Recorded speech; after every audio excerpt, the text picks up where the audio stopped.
Welcome to parallel plate capacitors. A capacitor, like the one here, is made up of two conducting plates, and these are connected either side of the power supply. Between the two conducting plates is an insulator called a dielectric. Now, in some cases, the dielectric might be air or a vacuum, and in other cases, it might be a material.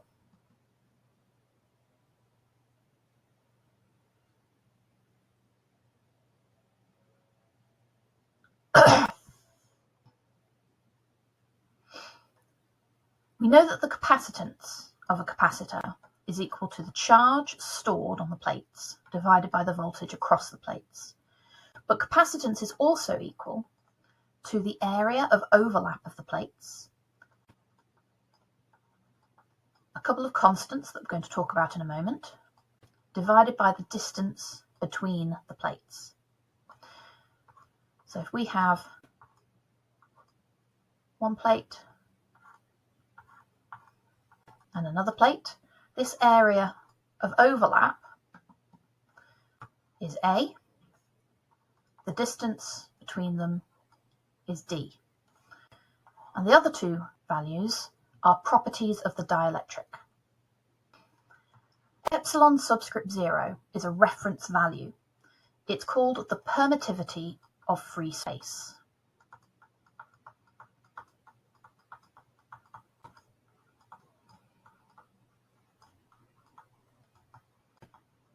And it's a measure of how difficult it is for an electric field to pass into a vacuum. And it has a fixed value of 8.85 picofarads per meter. The other value, this one here, this is the relative permittivity.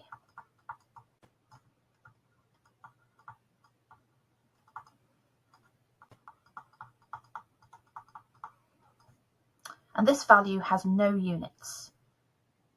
It's calculated by measuring the permittivity of the material of the dielectric and dividing it by the permittivity of free space.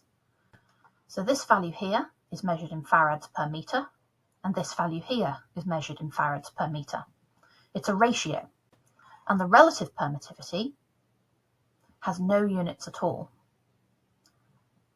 So for example, if a dielectric has a relative permittivity of 1, then it's the same as that of free space or a vacuum. Air has a value that's very close to 1. Whereas water has a relative permittivity of approximately 80. Because relative permittivity is in the numerator of the fraction, the higher this value is, the higher the capacitance. So water would be a better dielectric than air. Let's look at this example over here. So in this capacitor, which is charged, we have no dielectric at all. We can imagine that this is a vacuum. And in this vacuum, we have our positive plate and our negative plate, and we have an electric field in between.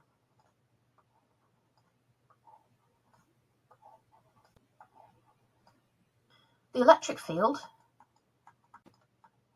is the voltage across the plates divided by the distance between the plates.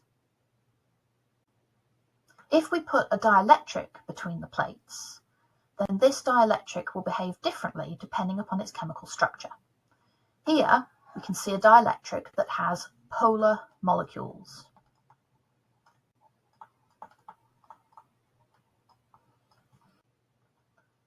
Polar meaning that it has poles. Each one of these molecules has a positive end and a negative end, and there is an electric field across the molecule itself. When we charge this capacitor, we get our positive plate and our negative plate, and we have our electric field across the plates. We can see that the polar molecules have aligned, the positive end being attracted to the negative plate and the negative end of the molecule being attracted to the positive plate. Each one of these molecules has its own electric field that is now aligned in the opposite direction to that of the plates. This has the effect of reducing the overall electric field because you have these small individual electric fields running in the opposite direction to our main electric field, from positive to negative, which reduces the total electric field. The electric field is the voltage divided by the distance. The distance is fixed, and therefore what happens is that the voltage between the plates decreases. Because the electric field is decreasing, the voltage has to decrease as well. If that is happening, then it's going to be affecting the capacitance of the capacitor. If the voltage is decreasing, then the capacitance must be increasing. So the effect of having a dielectric is to increase the capacitance of a capacitor. And that's confirmed by this equation as well. The higher the relative permittivity, or the better, the more effective the dielectric, the higher the capacitance is going to be. If we rearrange this equation,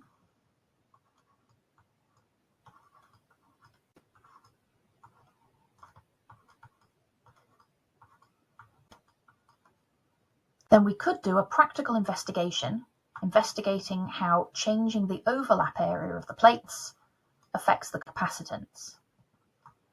If you plot this collected data with capacitance on the y-axis and overlap area on the x-axis, and you collect your data points and draw a line of best fit, the gradient of this graph would give you this data here. As long as you keep the distance constant, then you'll be able to read off the relative permittivity.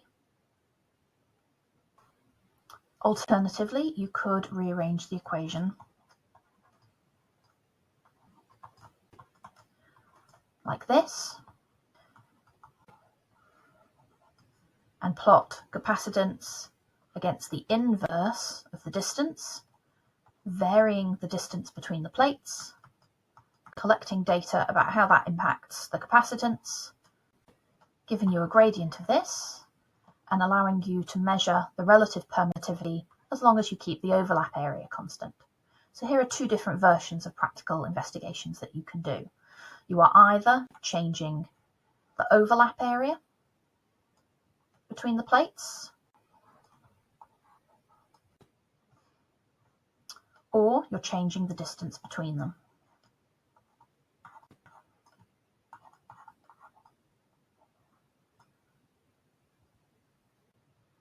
In both of these practical investigations, you would need to measure the capacitance of the capacitor, and this can be done easily as long as you have a capacitance meter.